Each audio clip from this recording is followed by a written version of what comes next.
Lamentamos que sociólogos de su talla tengan que escuchar los lamentos y falsas acusaciones que desde el PSOE profieren hacia esta comisión de investigación. Y es que lo que aquí nos ocupa no es un simple debate técnico o académico, sino una cuestión de fondo que atañe a los pilares de nuestra democracia.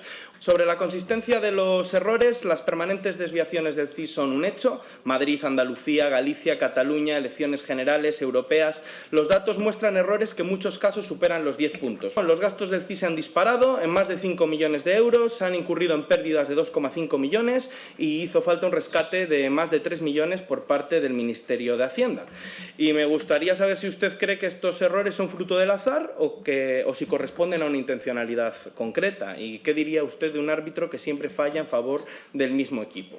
A mí me da la sensación de que en la cocina de Tezanos es que no hay ni termómetro, ni reloj, ni báscula. Todo es a ojo, pero siempre a ojo izquierdo.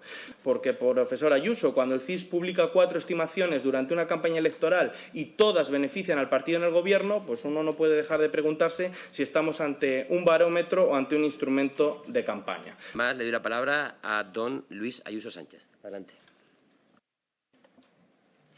Bueno, con la venia del presidente de la comisión, buenos días. Compadezco ante ustedes atendiendo a la citación recibida por parte del presidente del Senado para participar en la comisión de investigación sobre la gestión del actual presidente del Centro de Investigaciones Sociológicas. Lo hago en calidad de catedrático de Sociología de la Universidad de Málaga y por haber sido director del Departamento de Investigación del CIS desde marzo de 2017 a julio de 2018, bajo la presidencia de esta institución del profesor Cristóbal Torres, durante el último gobierno del presidente Mariano Rajoy.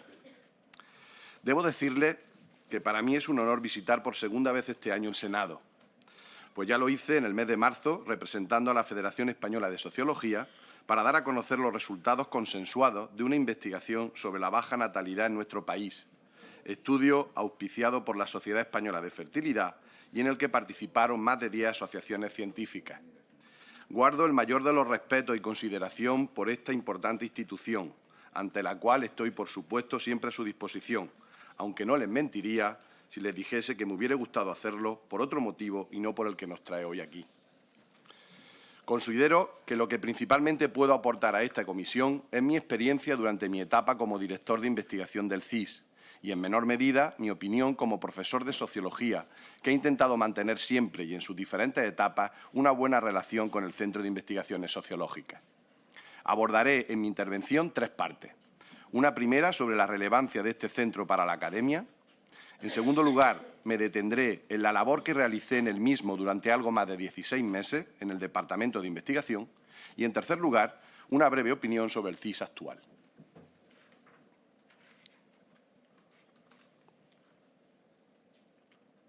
Me gustaría comenzar por transmitirle la importancia que para los científicos sociales de mi generación tiene el Centro de Investigaciones Sociológicas. Pertenezco a la 7ª promoción de licenciado en Ciencias Políticas y Sociología de la Universidad de Granada, una generación compuesta por personas que nacimos en democracia, que elegimos hacer los estudios de sociología para entender y contribuir a mejorar nuestra sociedad y para los que el CIS siempre supuso un referente fundamental sobre lo que significaba nuestra profesión y la importante labor que como sociólogos y sociólogas podíamos desempeñar. El CIS representaba no solo un centro productor de datos al servicio de la sociedad, sino, sobre todo, el principal símbolo de la sociología española. Desde muy pronto en la Facultad de Granada se nos transmitió la relevancia de esta institución para el conocimiento de la realidad social de nuestro país. Descubrimos la riqueza de sus encuestas, que abarcaban una multitud de ámbitos y temas de nuestra sociedad, en una época donde los datos demoscópicos aún escaseaban. Su excelente banco de datos, que desde los años 60 recogía información clave para explicar y entender las importantes transformaciones que habían acontecido en el país. La especialidad de sus encuestas cara a cara, gracias a su red de campo con presencia en todas las provincias españolas. El prestigio de sus colecciones de publicaciones y, en especial, de su revista española de investigaciones sociológicas, la REIS, o su curso de formación de especialistas en investigación social y análisis de datos, único en nuestro país a finales del siglo pasado para la formación aplicada en el diseño de encuestas y en técnicas cuantitativas de datos sociales. En nuestra socialización como estudiantes universitarios, el CIS siempre estaba presente y muy especialmente los que continuábamos con nuestros estudios de doctorado. Mi relación con el Centro de Investigaciones Sociológicas fue, al igual que para muchos compañeros, mi primera relación fue para solicitar los microdatos de algunas de las múltiples encuestas depositadas en su banco de datos. Esta petición se hacía previa autorización y, por supuesto, abonando el precio correspondiente por sucesión. En mi caso, recuerdo que fue para analizar el fenómeno de las parejas de hecho en España. Igualmente, recuerdo acercarme al CIS a bucear entre sus múltiples publicaciones para aprender de las aportaciones de profesores como José Jiménez Blanco, Salustiano del Campo, Amando de Miguel, Juan Díaz Nicolás, Julio Iglesias de Usel, Miguel Beltrán, María Ángeles Durán, Francisco Llera, Inés Alberdi, Julio Carabaña, Francisco Alvira o Emilio Lamo de Espinosa, entre otros muchos. Maestros y maestras de nuestra disciplina que habían participado de una forma más o menos directa en el CIS y cuya obra era de obligada lectura. El primer presidente del CIS al que conocí personalmente fue a Ricardo Montoro, que impartió una conferencia en nuestra Facultad de Granada en la que enfatizó la idea de que el CIS era la casa de todos, en referencia a que se trataba de una institución especialmente académica, al servicio de la sociedad y donde cabía todo tipo de orientaciones, siguiendo el espíritu crítico y discursivo propio del quehacer científico. Más tarde, durante el curso 2007-2008 y gracias a una beca del propio CIS, pude realizar su curso de posgrado, siendo presidente Fernando Vallespín, al que también tuve el placer de conocer. Publiqué mi tesis doctoral en la colección Monografías del CIS en el año 2007 y mi primer artículo en la REIS en el año 2009. Las casualidades del destino hicieron que desde el año 2012 al año 2018 y bajo la presidencia del CIS de los profesores Félix Requena y posteriormente Cristóbal Torres, tuviera el honor de dirigir su prestigioso máster, manteniendo durante esa fecha una relación mucho más estrecha con el CIS. Les he querido contar estas experiencias personales a modo de historia de vida para que sean conscientes del impacto del CIS no solo en el ámbito político-mediático al que tradicionalmente nos referimos, sino principalmente en la trayectoria de los diferentes sociólogos y sociólogas de nuestro país y en la configuración de la sociología española. No puede entenderse nuestra disciplina sin referirnos al importante papel del Instituto de la Opinión Pública y posterior CIS y sus relevantes aportaciones al conocimiento de la estructura social española, al servicio de las distintas administraciones públicas y de la política para la toma de decisiones, y, por supuesto, a la academia, asumiendo funciones de investigación basadas en la mejora de la propia actividad científica. De alguna manera puede considerarse al CIS como memoria viva de nuestra reciente historia, institución de un alto valor y que debemos cuidar entre todos.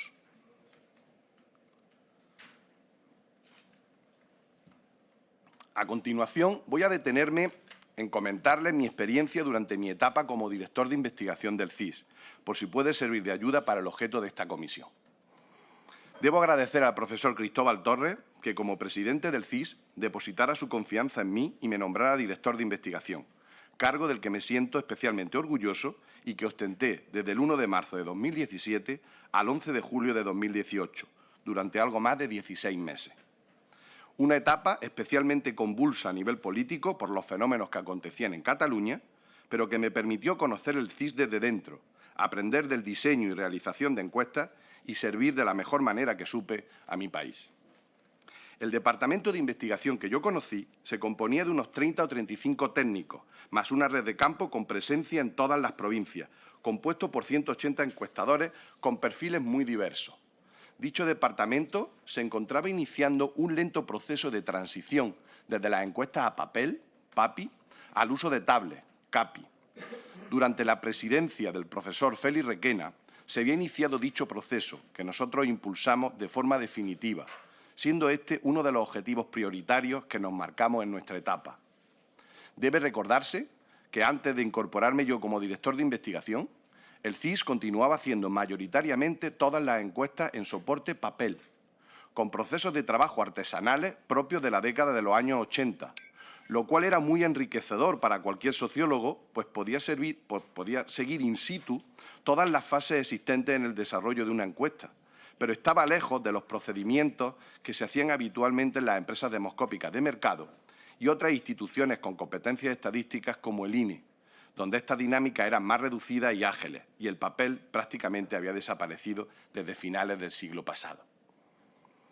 A ello debe sumarse que el trabajo de campo que realizaba el CIS se basaba en encuestas domiciliarias cara a cara, lo cual considero que era un activo muy importante que conservaba este centro, pues tenía multitud de ventajas, como poder hacer cuestionarios largos y de una alta complejidad, con un porcentaje de respuesta tras contactación muy elevado. Existían también desventajas, como la duración del trabajo de campo, la gestión de una amplia red de encuestadores que iban calle por calle para hacer las encuestas, la necesidad de poner en marcha múltiples protocolos de supervisión y validación. Todo ello hacía que se perdiera la inmediatez de los resultados que cada vez se demanda más en esta sociedad digital. Durante mi etapa como responsable de este departamento, dirigí en total 52 encuestas, entre las que destacan 16 barómetros mensuales, 6 de los cuales fueron de carácter político e incluían estimación de voto, 14 encuestas sobre el índice de confianza del consumidor, 2 encuestas de opinión pública y política fiscal y la encuesta pre- y postelectoral de Cataluña por sus elecciones autonómicas.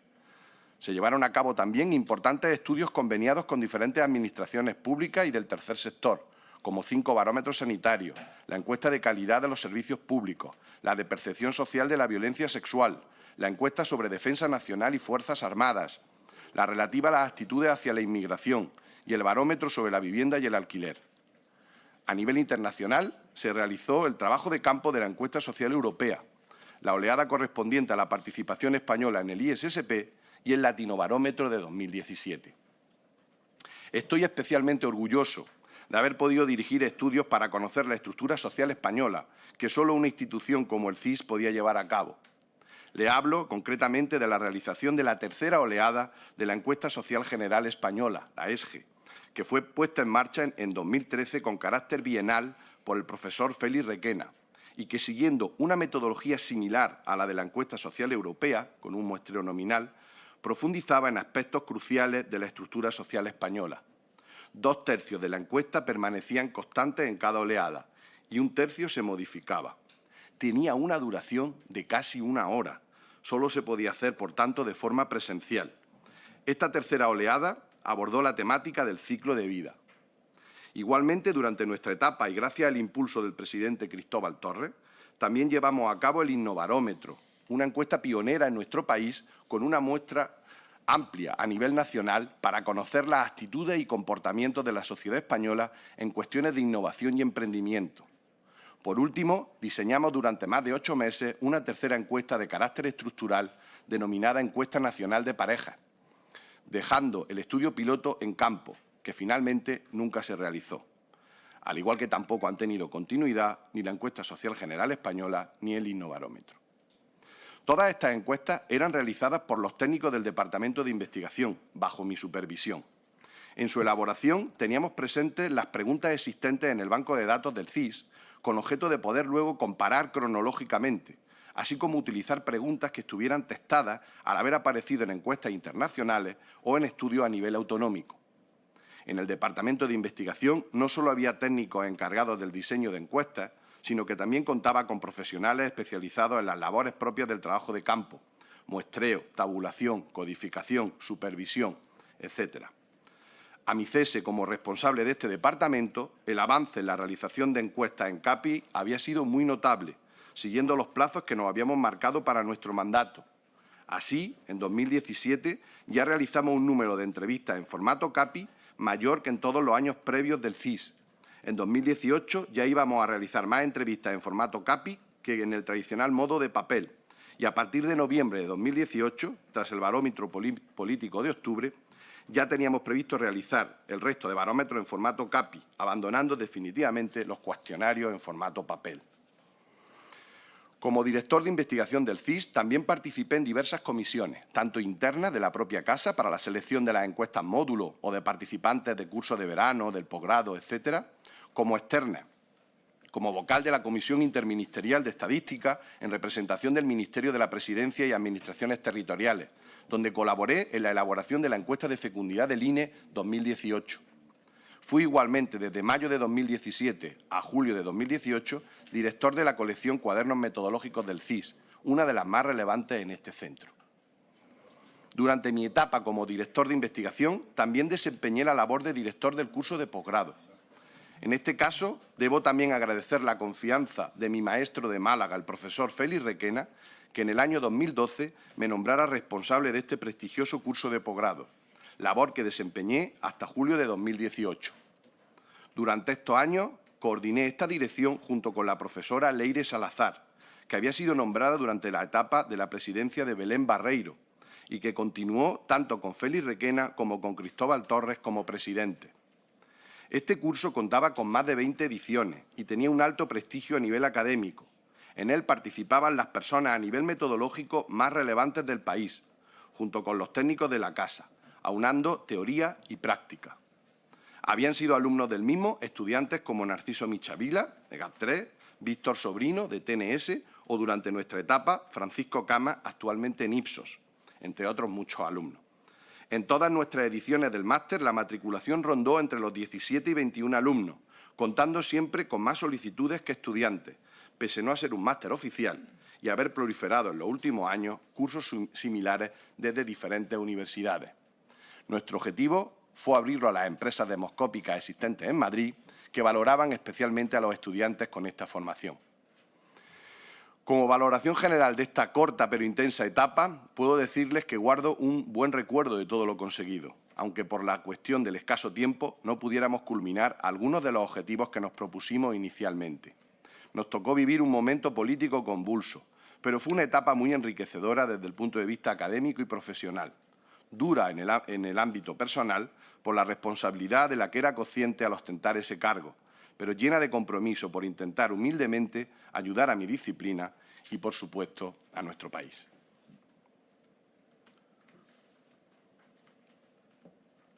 En tercer lugar, me gustaría decir algo sobre el CIS en la actualidad, aunque considero que es donde menos puedo aportar.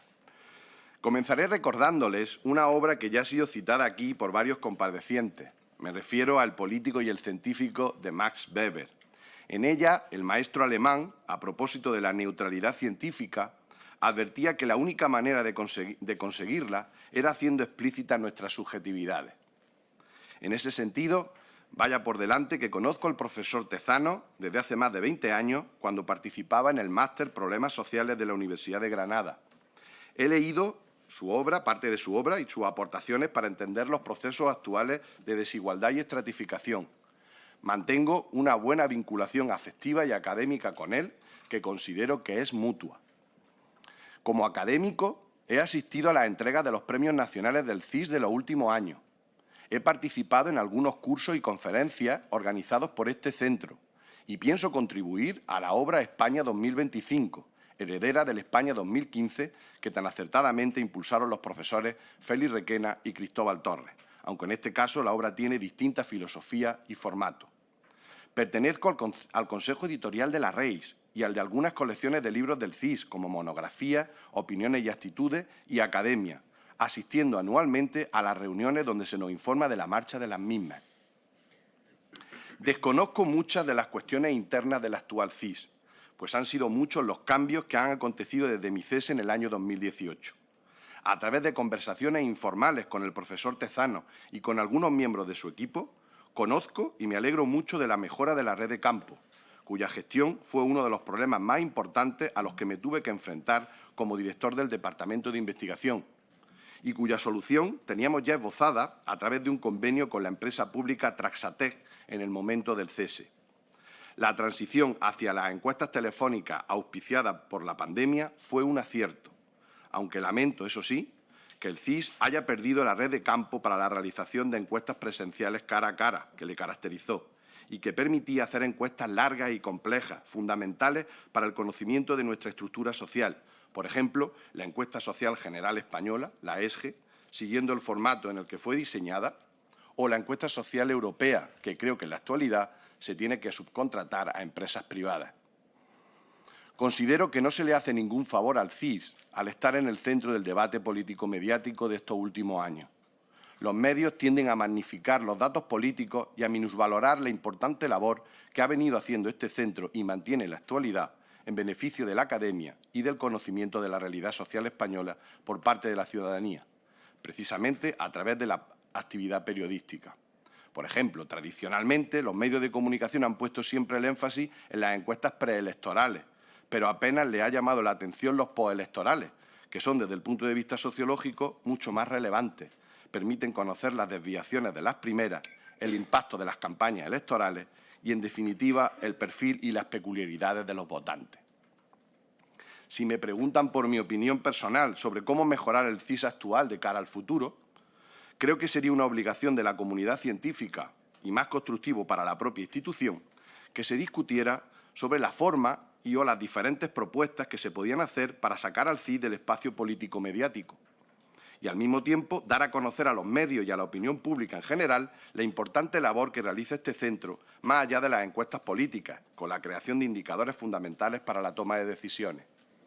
Creo que sería relevante discutir sobre las nuevas fórmulas para el conocimiento de la sociedad digital, que combinaran información solicitada y no solicitada. Por ejemplo, seguir mejorando los procesos de recogida y análisis de datos a través de medios multicanal, recuperando la red presencial de campo e incluyendo encuestas online y análisis de ecosistemas digitales. Analizar cómo continuar cuidando su prestigiosa línea de publicaciones e intentando, con el esfuerzo de todos, una mayor relevancia en los índices de impacto, fortaleciendo su prestigioso curso de posgrado, adaptándolo a los nuevos retos de la digitalización, las nuevas metodologías y software en auge y las demandas más actuales que se realizan a los científicos sociales del siglo XXI. Como pueden observar, mantengo una idea muy institucional del CIS. Esta siempre debe perdurar por encima de los que hemos pasado por allí. Es fundamental reconocer el papel que juega el Centro de Investigaciones Sociológicas en la sociedad y en la sociología española y que debe continuar siendo referente de la misma. Creo que es labor de todos contribuir a que así sea.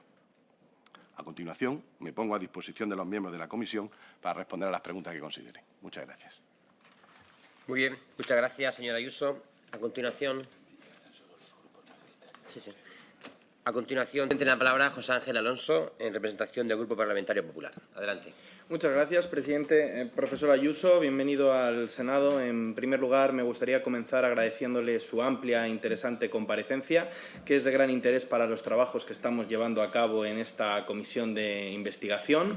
Hoy contamos con usted no solo como uno de los referentes de sociología en nuestro país, sino como un profesional que, desde el rigor académico, como ha demostrado, puede ayudarnos a descubrir lo que está ocurriendo en el CIS, una institución que usted conoce perfectamente y que ha pasado de ser un baluarte de la objetividad a convertirse en un foco de controversia y sospecha. Desde el Grupo Parlamentario Popular lamentamos que sociólogos de su talla tengan que escuchar los lamentos y falsas acusaciones que desde el PSOE profieren hacia esta comisión de investigación. Hoy, por ejemplo, el portavoz del PSOE ha venido a relatarle los casos de corrupción y comisiones de investigación, pero le pasa como a Tezanos, que las realidades que no interesan se esconden. Y en ese repaso sobre la corrupción se le ha olvidado justamente el caso que abre los telediarios todos los días desde hace meses. Se nota que son compañeros de partido. También ha dicho que no hay consensos, a mí no me queda claro, cuando sus compañeros estos días vienen diciendo que hay un consenso demoscópico a favor de la derecha. La verdad es que no se ponen de acuerdo, yo no entiendo nada. Yo tengo otra idea de esta comisión, una comisión cuyo único objetivo es proteger al CIS de quienes pretenden parasitarlo y convertirlo en un arma política al servicio de Pedro Sánchez. Me atrevo a decirle aún más, y es que lo que aquí nos ocupa no es un simple debate técnico o académico, sino una cuestión de fondo que atañe a los pilares de nuestra democracia. ¿Usted considera que se puede confiar en una institución que de forma sistemática falla siempre en el mismo sentido y beneficia siempre al mismo partido político? Las preguntas que le voy a realizar, para que le sea más fácil, las he dividido en 5 ejes, que son la consistencia de los supuestos errores, el cambio de método, la movilización del voto, la interrupción de las series históricas y las posibles soluciones a este grave problema. Sobre la consistencia de los errores, las permanentes desviaciones del CIS son un hecho. Madrid, Andalucía, Galicia, Cataluña, elecciones generales, europeas. Los datos muestran errores que en muchos casos superan los 10 puntos. Usted lo conoce mejor que yo, pero le podría citar Madrid 2021, más de 14 puntos a favor del PSOE, Andalucía 2022, más de 8 puntos a favor del PSOE, municipales del 2023, media de toda España, más de 7 puntos a favor del PSOE, el municipio de Madrid, más de 5 puntos a favor del PSOE, municipio de Valencia, más de 8 puntos a favor del PSOE, municipio de Sevilla, más de 13 puntos a favor del PSOE, o las últimas, el Parlamento Europeo, casi 9 puntos a favor del PSOE. Tezanos ha hecho lo que mejor sabe hacer el PSOE, que es colonizar las instituciones y malgastar el dinero de los españoles. Y para muestra un botón, los gastos del CIS se han disparado en más de 5 millones de euros, se han incurrido en pérdidas de 2,5 millones y hizo falta un rescate de más de 3 millones por parte del Ministerio de Hacienda. Y todo este despilfarro ha sido para que el señor Tezanos nos dijese que tras las elecciones autonómicas de Aragón iba a continuar gobernando el PSOE, aunque la realidad es que gobierna el PP, que en Baleares continuaría gobernando la señora Armengol, esa a la que Koldo llamaba cariño, aunque la realidad es que gobierna el PP, que el PSOE retendría la alcaldía de Valladolid o de Valencia, y sorpresa, ¿saben lo que pasó? Que también gobierna el PP, y la lista de desviaciones del CIS es que es interminable. Desviarse en 45 de 49 ocasiones y siempre a favor del partido de Tezanos, pues es un poco sospechoso, a no ser que se esté tratando de influir directamente en los resultados. Eso sí, hay que reconocer que el presidente del CIS es un hombre original, y yo eso se lo reconozco. Menos pedir disculpas y dimitir, ha hecho de todo. Ha culpado de las desviaciones a las mariscadoras gallegas, a Feijóo, a las monjitas, que según él coordinan el voto. Ya les gustaría a los influencers más reconocidos de este país tener el poder que Tezanos atribuye a las mariscadoras y a las monjitas. Y me gustaría saber si usted cree que estos errores son fruto del azar o si corresponden a una intencionalidad concreta. ¿Y qué diría usted de un árbitro que siempre falla en favor del mismo equipo? Sobre cambio de método, como sabrá, en el año 2019 se implementó un cambio metodológico que ha sido muy cuestionado por sus compañeros, un método que primero fue inventado y después introducido en el CIS por el señor Tezanos. No sé si usted cree que este método es adecuado, por qué otros organismos de investigación y encuestas no han adoptado algo similar.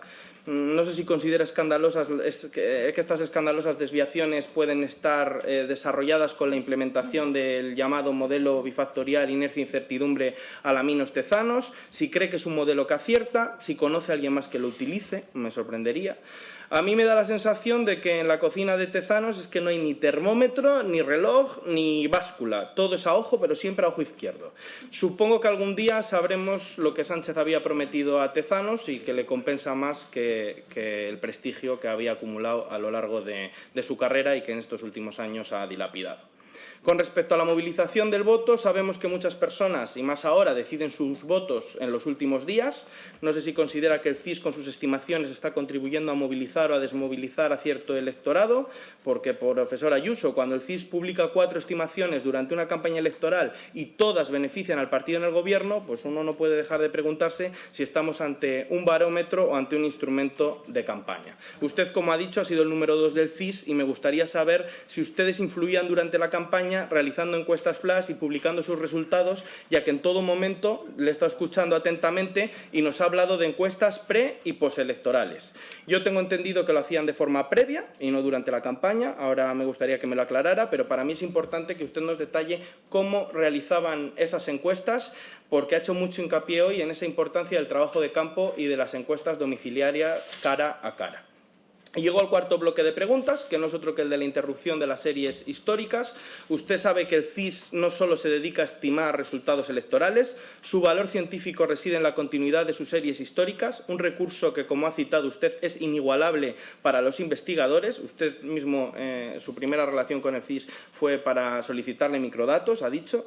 Sin embargo, bajo la dirección actual hemos visto cómo el CIS de Tezanos ha roto con todas esas series, o con muchas de ellas, una decisión que disgustó mucho a la inmensa mayoría de la comunidad sociológica y politóloga nacional. En su comparecencia, el señor Michavila, al que usted ha citado, nos explicó que antes no existían notas de prensa en la web del CIS. Lo que existían, aparte del banco de datos, eran unas series de preguntas para que cualquier periodista o compañero suyo pudiera analizarlas a lo largo del tiempo. Y esto es algo que ha desaparecido y se ha sustituido por notas de prensa. Una de estas series correspondía a la pregunta sobre la valoración de la situación política actual de España, que comenzó a realizarse allá por 1979 y que Tezanos decidió eliminar de los estudios del CIS en marzo de 2020. Justo tras la llegada de Pedro Sánchez a Moncloa, crecía la idea de que esta situación era mala o muy mala para la mayoría de los españoles y casualmente fue eliminada de las encuestas del CIS. También se eliminó la pregunta que decía así: ¿cree usted que la situación política actual del país es mejor, igual o peor que hace un año? Y podría seguir añadiéndole ejemplos, pero me gustaría saber qué opina usted sobre la ruptura con esta tradición científica del CIS. Por último, quiero preguntarle sobre la solución que usted ha tratado de esbozar. Ha incidido en la importancia de sacar al CIS del espacio político mediático, pero entenderá que no es por parte de este grupo, no es por parte del Grupo Popular. Esto es imposible con un presidente que llama tabernarios a nuestros votantes, que insulta al principal partido de España, que compara el blanqueamiento de Vox con el proceso que llevó a Hitler al poder, o que sale radicalmente en defensa de Begoña Gómez y acusa a los jueces de viejos inquisidores. Yo creo que esto a la bancada de la izquierda les debería llevar a la reflexión y a colaborar de verdad en esta comisión. A la vista de las evidentes desviaciones, politización y pérdida de prestigio del CIS, ¿cree usted que es posible de verdad recuperar la confianza de los ciudadanos en la institución?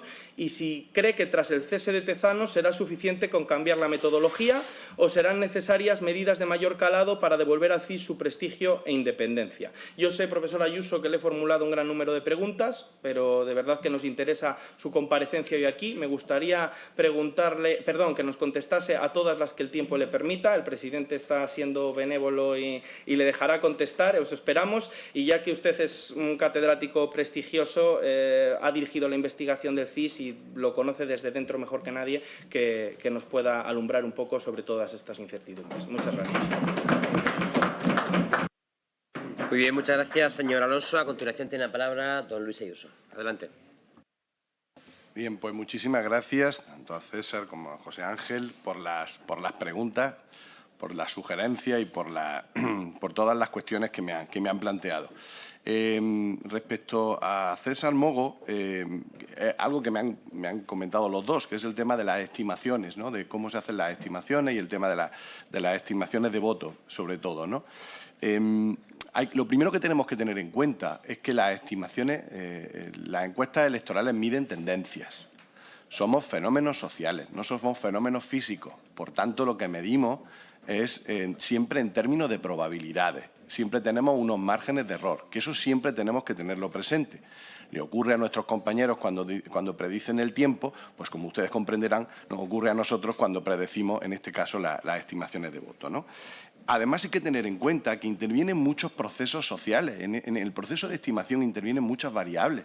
Intervienen los climas de opinión, intervienen las palabras que se utilizan en el cuestionario, intervienen la forma de hacer las preguntas, intervienen muchas variables. Un cuestionario depende de muchas cuestiones. Por tanto, hay que tenerlo en cuenta también. Además, fíjense ustedes lo difícil que es que cuando nosotros hacemos una encuesta y hay un 40% de personas que no nos dice a quién votan, nosotros tenemos que imputar a quién pueden votar. Y para eso hace que cada profesional, cada especialista, cada investigador tiene su propio truco, ¿no?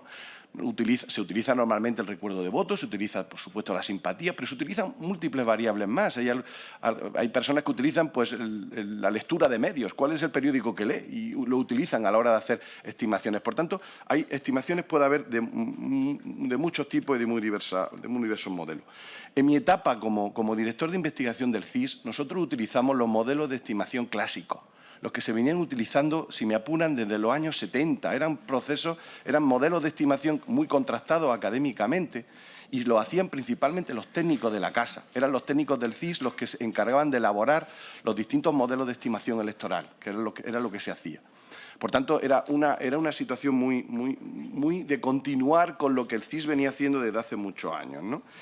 Ustedes le dan mucha importancia a las estimaciones, y es verdad que son importantes, pero permítanme que como académico les diga que más importante que las estimaciones son los procesos de recogida de datos, que sean realmente, que estén bien aleatorizados para que la muestra funcione, que la publicación de los microdatos se dé en tiempo y forma es clave. Fíjense ustedes, cada vez que el CIS publica sus microdatos, tenemos al día siguiente distintos investigadores que hacen sus distintas estimaciones.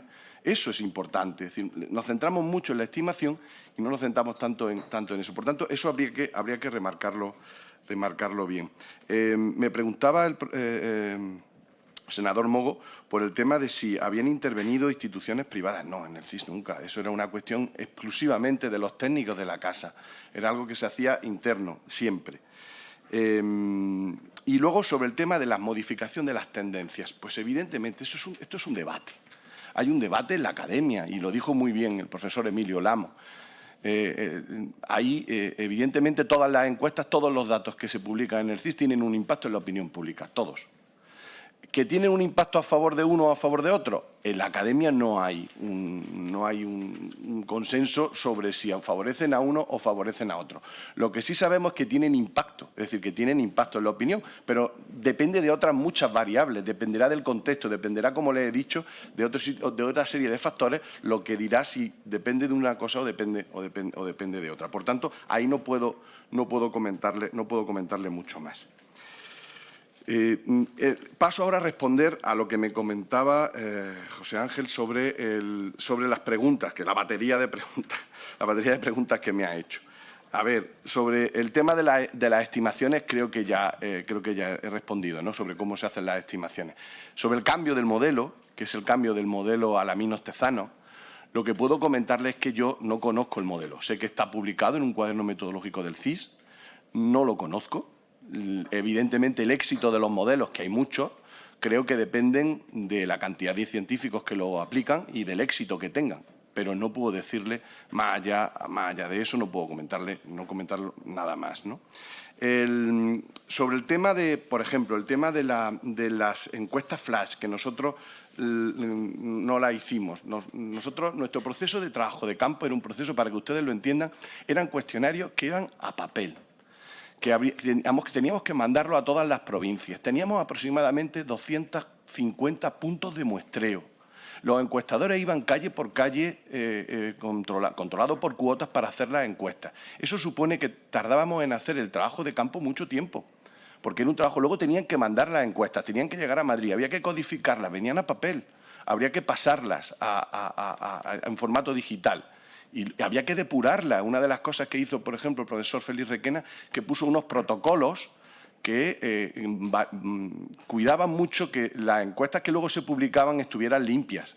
Entonces, eso es una cosa que, claro, ocurría porque venían a papel y había que reforzar ese proceso. Por tanto, era un modelo que, cuando nosotros publicábamos los datos, y siempre los publicábamos al comienzo de la campaña electoral, siempre se publicaban los datos al comienzo de la campaña electoral, eran datos que habían estado recogiéndose un mes antes, porque necesitaban todo este proceso nuevo, ¿no? Por tanto, el proceso era mucho más lento. Nosotros, nuestro modelo era hacer encuestas antes de las elecciones, siempre al inicio de la campaña electoral, y luego el postelectoral, que, como les he contado, tiene muchísimo valor. Es el postelectoral donde podemos medir las desviaciones de voto, es donde podemos medir si las campañas han tenido éxito o no. Es donde se pueden analizar realmente la utilidad del análisis de la sociología electoral. Por tanto, nosotros siempre hacíamos ese proceso, ¿no?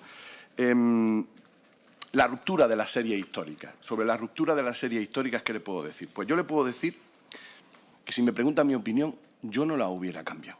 Yo no hubiera cambiado ni las preguntas, ni hubiera cambiado ni las series, ni hubiera cambiado las escalas. Evidentemente, se pueden cambiar.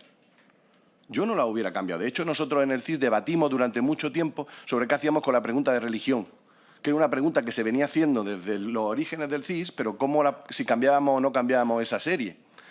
Al final optamos por no cambiarla.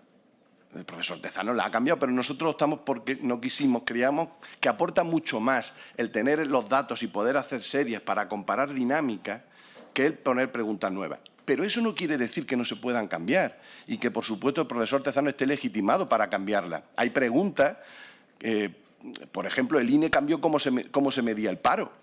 Y no pasó nada, ¿no? O hay otras preguntas que, por ejemplo, seguimos midiendo el estado civil y no recogemos muchas cosas que tendríamos que medir cuando hacemos una encuesta. Nos medimos, por ejemplo, las parejas de hecho no se miden si medimos con la típica pregunta del estado civil. Por tanto, evidentemente son preguntas que se pueden cambiar.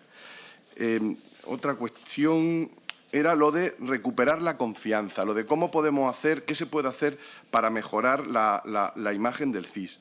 Yo creo que lo he dicho en mi comparecencia. Creo el CIS debería estar lo mínimo posible en los medios, es mi opinión. Yo creo que no se le hace bien a la casa hablar continuamente del CIS en los medios de opinión pública. No creo que le hagamos un favor al CIS realmente estar continuamente hablando del CIS. Y toda persona que se sienta en el sillón de presidente del CIS sabe que todas las cosas que hace el CIS tienen un impacto mediático y, por tanto, yo intentaría que ese impacto fuera el menor posible. Por eso nosotros, en nuestra época, hacíamos al año 4 barómetros electorales, que eran los barómetros que se venían haciendo, creo que de la época de Pilar del Castillo, pero que lo habían mantenido los distintos presidentes. Se hacían encuestas electorales 4 al año. No se hacían todas, no todos los meses, no se hacían muchas menos. ¿Por qué? La idea es no tener tanta presencia mediática en los medios, no entrar en la guerra político-mediática que existe en los medios, que está muy vinculada con el proceso de comunicación en la sociedad digital al que nos dirigimos, donde se tiende a la forma de comunicación ha cambiado, tendremos a comunicarnos de manera distinta y eso creo que fomenta ese clima de polarización. Yo creo que no se le hace bien al CIS entrando en esta guerra mediática, en esta guerra político-mediática y que es una cosa la cual creo que tendríamos que cuidar entre todos, ¿no? Que no fuera así. Y no sé si me dejo algo más.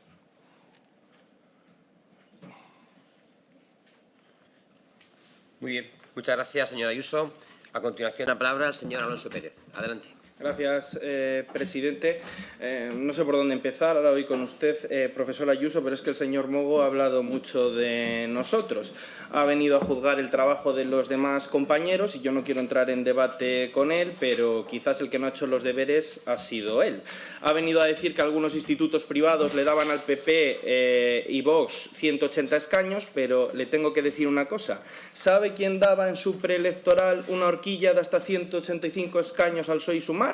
Su compañero de partido, el señor Tezanos. ¿Sabe lo que ocurrió? Que obtuvo menos que la parte más baja de la horquilla. Fueron 152. ¡Qué sorpresa! Le vuelvo a repetir que nosotros no ponemos en duda la trayectoria del señor Tezanos de estos años como sociólogo, sino el papel que está haciendo como político dentro del CIS.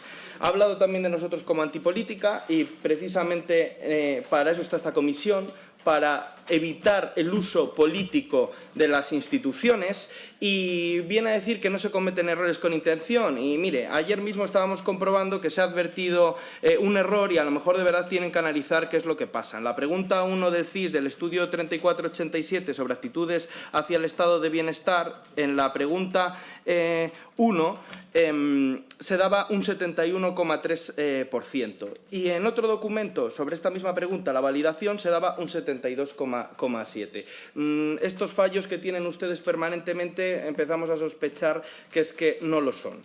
Y voy con usted, profesor Ayuso. Me hubiera gustado que nos hubiese podido detallar mucho más de las respuestas a nuestras preguntas.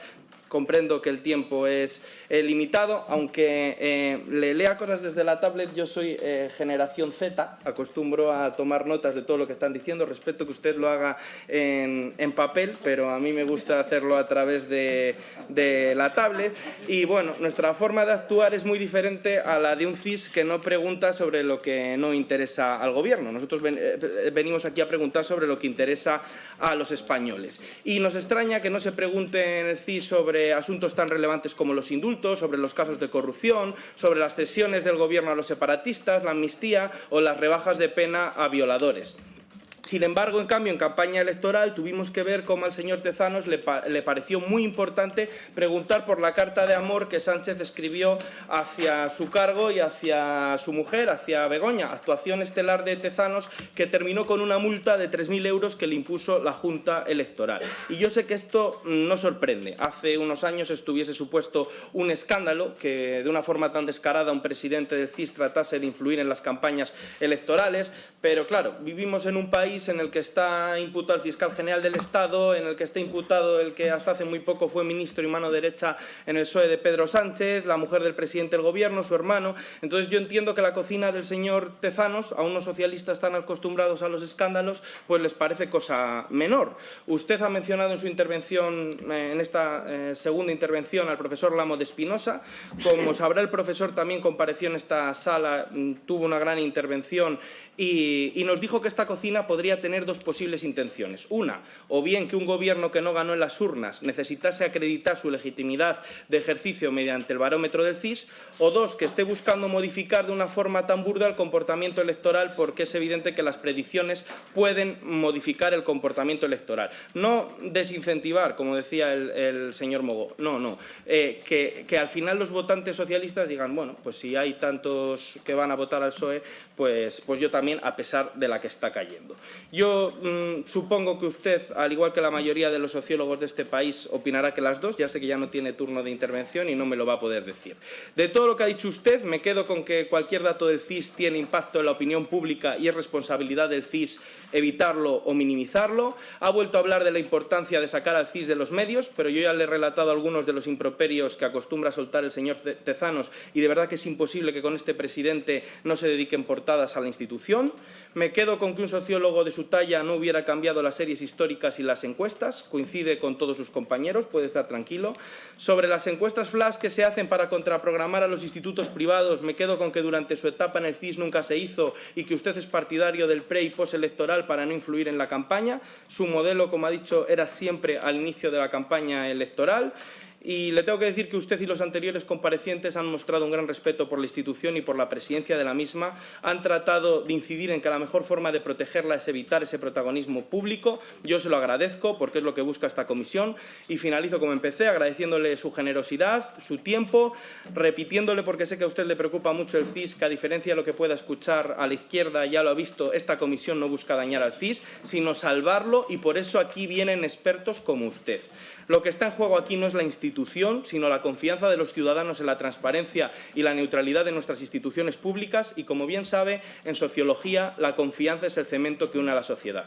Hoy más que nunca los españoles nos demandan a sus representantes respuestas claras y comprometidas y por eso era realmente importante su presencia en la mañana de hoy para arrojar luz sobre un asunto tan crucial para nuestro sistema democrático. Así que muchas gracias, profesor.